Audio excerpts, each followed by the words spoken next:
Commissioner کی جلالپور بٹیا میں کھاد ڈیلرز کے خلاف بڑی کارروائی، مقرر کردہ ریٹس پر زائد قیمت پر فروخت کرنے پر 5 ڈیلرز کو بھاری جرمانے۔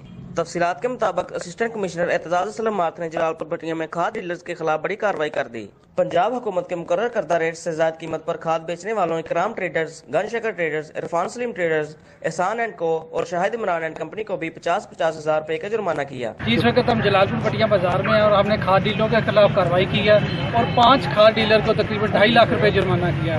کھاد کا سرکاری ریٹ جو ڈی سی ہے مقرر کیا وہ 1740 روپے ہے اور ہمیں کمپلینٹ ملی تھی یہ 1819 بھیج رہے ہیں اور ہم نے ہر کھاد ڈیلر کے خلاف 50,000 روپے جرمانہ کیا اور ہم یقینی بنائیں گے کوئی بھی کھاد ڈیلر مہنگی کھاد نہ بیچے۔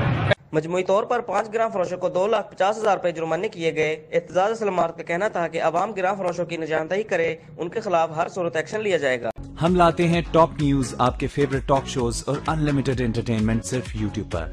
اگر آپ نے ابھی تک ہمارا چینل سبسکرائب نہیں کیا تو ابھی سبسکرائب کریں اور بیل آئیکن کو کلک کر کے ہماری لیٹسٹ ویڈیوز کے بارے میں اپڈیٹ جانیں۔